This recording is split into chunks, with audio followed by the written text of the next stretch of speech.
Total 5,000 में आपका GST आपको घर बैठे बैठे मिल जाएगा। आपको कोई चीज़ करने की ज़रूरत नहीं।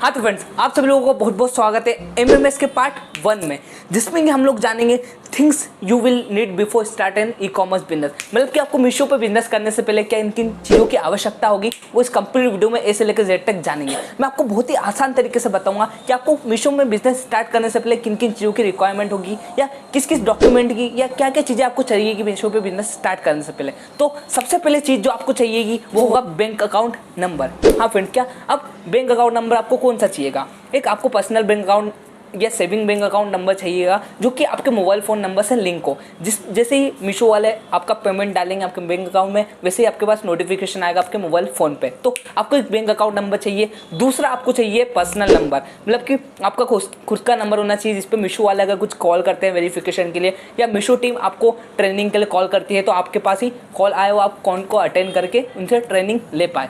अब तीसरी चीज़ यहाँ पे आपको चाहिए ईमेल आईडी। हाँ फ्रेंड्स, क्या ईमेल आईडी बहुत ही नेसेसिटी है, बहुत ही ज़रूरी है आपको मीशो पे बिजनेस स्टार्ट करने से पहले। अगर आपकी ईमेल आईडी है तो बहुत ही अच्छी बात है, वैसे तो आपकी ईमेल आईडी होगी, और नहीं है तो आप बहुत ही आसानी से क्रिएट कर सकते हैं। ईमेल आईडी बहुत ही इंपॉर्टेंट है। अब फोर्थ जो सबसे मेन इंपॉर्टेंट चीज़ है, जो जिसके बिना मीशो क्या कोई सा भी ई-कॉमर्स बिजनेस स्टार्ट करना इम्पॉसिबल है, उसका नाम है, हाँ फ्रेंड्स, क्या GST।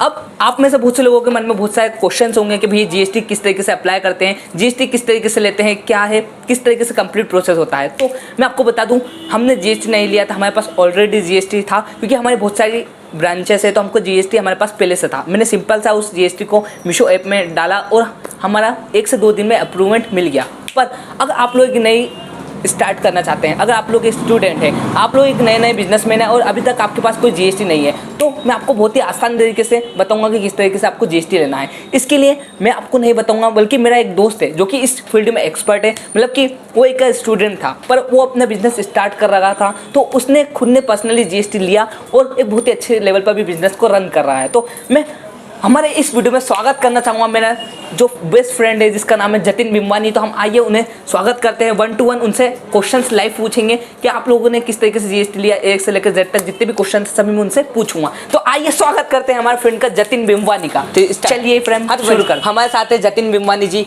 जिन्होंने A से लेकर Z तक GST के बारे में संपूर्ण ज्ञान आप लोगों को देंगे। इनने खुद ने GST के लिए अप्लाई करा है। ये एक स्टूडेंट है पर अभी ऑनलाइन सेलिंग करते हैं, तो इनने पूरा GST का प्रोसेस समझा है। तो मैंने सोचा एक एक्सपर्ट से बात कर क्यों ना करी जाए। तो आइए इनसे मैं आपको मिलवाता हूँ। ये आपके A से लेकर Z तक जितने भी डाउट है GST को लेकर सभी चीज़ें सॉल्व करने वाले हैं। सर बहुत बहुत धन्यवाद, आपने मुझे यहाँ बुलाया। तो जैसे कि आपका चश्मे का बिज़नेस है, वैसे मेरा भी एक फुटवेयर का बिज़नेस है जी जी। पर मैं चाहता था कि मैं उसे अलग लेवल पे लेके जाऊँ, मैं उसे ऑनलाइन सेल करूँ।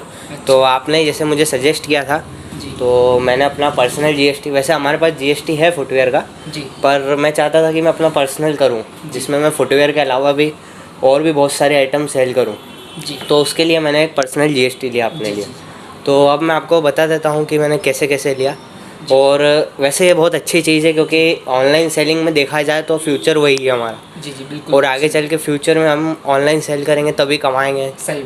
तो मैं भी वही कर रहा हूँ और अभी और मुझे सक्सेस मिल रही है। तो मैं चाहता हूँ कि हमारे बाकी भाई लोग भी वो करें, और जो भी करना चाहता है ये बहुत अच्छी चीज़ है और इसमें अच्छा प्रॉफिट आप अर्न कर सकते हैं। जी, ये बहुत ही अच्छी बात बताई आपने। तो जतिन जी, हमारे कुछ व्यूअर्स के मन में बहुत सारे क्वेश्चंस हैं तो वो आपसे पूछना चाहते हैं, तो उनकी बिहाफ में मैं आप लोगों से आपसे पूछता हूँ कि क्या हमें GST लेने के लिए 20 लाख रुपए साल का टर्नओवर होना चाहिए? नहीं सर, ऐसा कुछ ज़रूरी नहीं है कि हमें मतलब 20 लाख, यूँ वैसे 40 लाख की लिमिट कर दी गई है अभी। जी जी। बट जैसे मेरे फादर का तो मैंने बिल्कुल अलग ही चालू करा है, तो उससे कोई इफ़ेक्ट नहीं करता। मैंने अपना खुद का अर्न करना चाहा था तो इसलिए मैंने करा। तो अभी मैंने 0 से स्टार्ट किया था और अब जितना कमाऊँ वो देखा जाएगा। बाकी जैसा कोई नेसेसरी नहीं है कि हमें 40 लाख ज़रूरी है। ई-कॉमर्स के लिए हम यूँ भी GST ले सकते हैं, ऐसी कोई दिक्कत नहीं। अच्छा, मतलब इसके लिए मतलब साल का 20 लाख रुपए का टर्नओवर होना कुछ ज़रूरी नहीं है, ठीक है ना? ओके। अब हमारे सेकंड क्वेश्चन के ऊपर आते हैं। हाँ तो जतिन जी, क्या आप हमें ये बता सकते हैं हमारे व्यूवर्स को कि हम GST के लिए किस तरीके से अप्लाई करें और क्या क्या आसान प्रोसेस होगी GST के लिए अप्लाई करने के लिए? तो आप बताइए हमारे व्यूवर्स। जी, प्रोसेस ऐसे आसान तो नहीं है, मीन्स 1 मंथ लग जाता है हमें अगर सब चीज़ों का करते करते, और 1 मंथ में हमारा GST आ जाता है। बुमास्ता वगैरह सब मिला के बता रहा हूँ मैं आपको। वैसे जीएसटी आने में 5 दिन लगते हैं। अच्छा, और अप्लाई करना चाहें तो मेरे हिसाब से आप चार्टेड अकाउंटेंट से बोले तो वो बहुत अच्छी बात होगी। मैंने भी अपने चार्टेड अकाउंटेंट से ही करवाया था। और यूँ नॉर्मल हम भी कर सकते हैं ऐसे अप्लाई, पर इसमें बहुत सी मतलब फॉर्मेलिटीज़ रहती हैं, तो बहुत टाइम लग सकता है। तो मैं आपको बता देता हूँ क्या क्या डॉक्यूमेंट्स चाहिए, उस हिसाब से फिर आपको टाइम लगेगा। हमारे व्यूअर्स जानना चाहते हैं, बहुत ही एक्साइटेड, देखिए कमेंट बॉक्स में लिख रहे हैं हाँ बताइए, हाँ बताइए, हाँ बताइए। तो बहुत ही एक्साइटेड है मतलब जानने के लिए। तो आप बिल्कुल निश्चिंत होकर बताइए, हमें एक एक डिटेल में बताइए कि आप लोग हमारे व्यूअर्स किस तरीके से आसानी से जीएसटी ले सकते हैं। मोबाइल नंबर जो है आपका वो आधार कार्ड से लिंक होना चाहिए, सबसे पहले ये काम करवा लीजिए आप। उसके बाद एक पैन कार्ड बनवा लीजिए। और इसके लिए 18 का होते हैं, वो ज़रूरी है 18+ एज आपकी। मतलब कि ये सारे बोलना चाहते हैं कि 18 साल की उम्र आपकी होनी चाहिए जीएसटी अप्लाई करने। मैं अभी 18 नहीं हूँ, मैं 16 हूँ, तो मैंने अपनी सिस्टर के नेम पे ये सब करवाया है। अच्छा, ये देखिए मतलब कितना जुगाड़ूपन हो रहा है हिंदुस्तान में। जुगाड़ू रियली मतलब ये सारे को बिजनेस करने का इतना जुनून था कि इन्होंने 18 साल तक भी इंतजार नहीं करा। मतलब कि इन्होंने अपनी बहन के नाम से जीएसटी ले लिया। तो मतलब इनकी एक्साइटमेंट देख सकते हैं। मैं इसके मतलब इस एक्साइटमेंट पे बहुत ही अच्छा अप्रिशिएट करना चाहूँगा कि इन्होंने इतनी जल्दी इतनी कम उम्र में जीएसटी के लिए अप्लाई करा। तो आप भी कर सकते हैं। आपकी उम्र तो 20, 21, 25 साल होगी। मैं जितने भी हुए से मैं जानता हूँ कि आपकी उम्र 18 साल से ऊपर ही है। तो आप लोग जीएसटी के लिए बहुत आसान तरीके से अप्लाई करते हैं। वो बाकी सर बता ही रहे हैं, बताइए। तो 18 के होना ज़रूरी है। जी। तो आपका आधार कार्ड हो गया, उसके बाद पैन कार्ड हो गया। अच्छा। तो ये 2 मेन चीज़ें हो गई। इसके बाद एक थर्ड डॉक्यूमेंट रहता हमको लाइसेंस, जो बिज़नेस करना है। तो लाइसेंस बनवाने के लिए हमें आधार कार्ड लगता है। तो लाइसेंस जब मैंने बनवाया था वो मुझे 500 रुपीज़ का पड़ा था, बुमास्ता। तो ये लाइसेंस कहाँ पे बनता है, हमें थोड़ा सा डिटेल में किसी भी MP ऑनलाइन पे या फिर कोई जगह हो जहाँ बुमास्ता बनता है लिखा हो। अच्छा। तो आप वहाँ जाइए, वहाँ पे आधार कार्ड हो गया, पैन कार्ड हो गया, ये दिखा के आप बुमास्ता बनवा सकते हैं। अच्छा। बुमास्ता आने में 7 दिन लगेंगे। ठीक है सर। तो फर्स्ट डॉक्यूमेंट आपका बुमास्ता हो गया, आधार कार्ड पैन कार्ड के बाद। तो बुमास्ता क्या है, आप थोड़ा सा डिटेल में बताना चाहेंगे हमारे व्यूअर्स को। बुमास्ता एक लाइसेंस रहता है कि हम ये बिज़नेस कर रहे हैं। जैसे मैंने जो बुमास्ता बनाया था उसमें मैंने ऑनलाइन व्यवसाय लिखवाया था। तो कोई भी जैसे आप चश्मे का कर रहे हैं, मेरा यूँ जूते का है, पर मैं दूसरी चीज़ें भी उसमें बेचना चाहता था, तो मैंने ऑनलाइन व्यवसाय करवाया। तो सर अगर एक नया एग्जिस्टिंग बिजनेस किसी का नहीं है पर एक नई शुरुआत करना चाहता है, उसके लिए गुमास्ता नहीं है, उसका कुछ भी नहीं है, तो क्या प्रोसेस रहेगा? बस आप जाइए आधार कार्ड पैन कार्ड लेके और बताइए हम ये बिज़नेस करना चाहते हैं। अब जैसा ऑनलाइन करना चाहते हैं तो आप ऑनलाइन व्यवसाय लिखवा सकते हैं बुमास्ता में। अच्छा। तो आप एक थोड़ा सा इसमें सिंप्लीफिकेशन करना चाहेंगे कि किन किन डॉक्यूमेंट की हमें ज़रूरत रहती है। तो अगर सबसे पहले डॉक्यूमेंट की बात करें तो बुमास्ता बनवाने के लिए बस आधार कार्ड, पैन कार्ड और एक रेंट एग्रीमेंट और लगता है। अच्छा। रेंट एग्रीमेंट में बता देता हूँ आपको वो भी क्या है। जी। रेंट एग्रीमेंट एक ऐसी चीज़ होती है जैसे जिस जगह पे हम बिज़नेस कर रहे हैं, जीएसटी लेने के लिए कोई बिज़नेस की कोई जगह चाहिए रहती है। अच्छा। तो जैसे कि अपन अपना घर का भी एड्रेस दे सकते हैं उसमें, पर मैंने घर का इसलिए नहीं दिया था क्योंकि वो मेरे फादर के नेम पे और मैं सिस्टर के नेम पे कर रहा था बिज़नेस। तो हमने एक एग्रीमेंट बनाया, जैसे मेरी एक और दुकान है एक्स्ट्रा पापा के अलावा, तो एक एग्रीमेंट बनाया जिसमें पापा ने मेरे को वो दुकान दे दी मेरी सिस्टर को किराए से। और एक एग्रीमेंट बना दिया हमने कि जो मेरी सिस्टर है इस दुकान पे अब बिज़नेस करेगी। तो ऐसा दुकान होना कोई ज़रूरी नहीं है, आप घर का भी बता सकते हैं, घर का एग्रीमेंट। अच्छा। और मैंने दुकान का इसलिए बनाया क्योंकि मेरे को वो आगे चल के कुछ काम पड़े वगैरह इस हिसाब से। तो जैसे कि आप देख सकते हैं कि आधार कार्ड, पैन कार्ड, बुमास्ता। अब बुमास्ता बनाने के लिए आपको रेंट एग्रीमेंट लग गया और आधार कार्ड, पैन कार्ड लग गया। तो ये 4 डॉक्यूमेंट हो गए।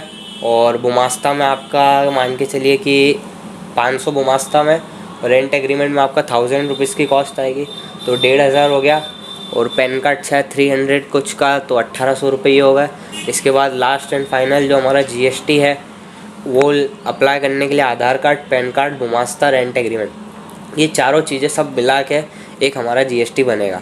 और जीएसटी है जो वो हमारे चार्टेड अकाउंटेंट अप्लाई करेंगे। तो आप ये 4-5 डॉक्यूमेंट्स और भी एक आध कोई लगा तो आप ये लेके जाइए और वो चार्टेड अकाउंटेंट आपको अप्लाई कर देंगे उसके लिए। और अच्छा है, मीन्स 7-8 दिन में ये भी आ जाएगा। और जीएसटी में आपको 3000 रुपीज़ की कॉस्ट आएगी। अच्छा। तो टोटली मीन्स मुझे ये 5000 रुपीज़ के करीब टोटल आप बोलना चाहते हैं। हाँ तो सर ये टोटल हमारे जतिन जी इन्होंने एक्सपर्ट है इस चीज़ में, वो बता रहे हैं कि टोटल 5000 में आपका जीएसटी आपको घर बैठे बैठे मिल जाएगा। आपको कोई चीज़ करने की ज़रूरत नहीं है। पर जो जो इन्होंने डॉक्यूमेंट बताए वो आप लेके किसी भी सीए के पास चले जाइए। आपके आसपास बहुत से चार्टर्ड अकाउंटेंट रहते होंगे, उनके पास चले जाइए। ये डॉक्यूमेंट लेके आपका 5,000 रुपये में काम हो जाएगा। इसके अलावा आपका कोई और चार्ज नहीं लगाएगा। तो इसलिए मैंने एक एक्सपर्ट को बुलाया। मैं चाहता तो ये सब बातें इनसे पूछ के मैं भी बता सकता था, पर मैंने सोचा कि मैं इस फील्ड में एक्सपर्ट नहीं हूँ तो मैं क्यों बताऊँ। तो इसलिए मैंने एक एक्सपर्ट से बुलाया। और जतिन जी, इसके लिए आपका बहुत बहुत दिल से धन्यवाद। आपने हमारे ऑडियंस को इतना समय दिया, मुझे इतना समय दिया, हमारे ऑडियंस के लिए इतने हेल्पफुल हुई ये वीडियो। तो आप कुछ आखिरी कुछ शब्द कहना चाहेंगे। मीशो, क्या मीशो आपको कैसा प्लेटफॉर्म लगता है? वो क्या इस पर बिजनेस करना सही है? क्या इस पर बिजनेस कंटिन्यू करना चाहिए या नहीं? मीशो जो है वो बहुत अच्छा प्लेटफॉर्म है। आप अच्छे खासे ऑर्डर्स इस पर गेन कर सकते हैं। मुझे भी अच्छे खासे आए हैं। और इसके अलावा एक बार जीएसटी आ जाए तो हम दूसरी भी बहुत सारी वेबसाइट्स हैं, फ्लिपकार्ट, अमेज़ॉन, पेटीएम, स्नैपडील। मैं सर थोड़ा सा आपको टोकना चाहूँगा।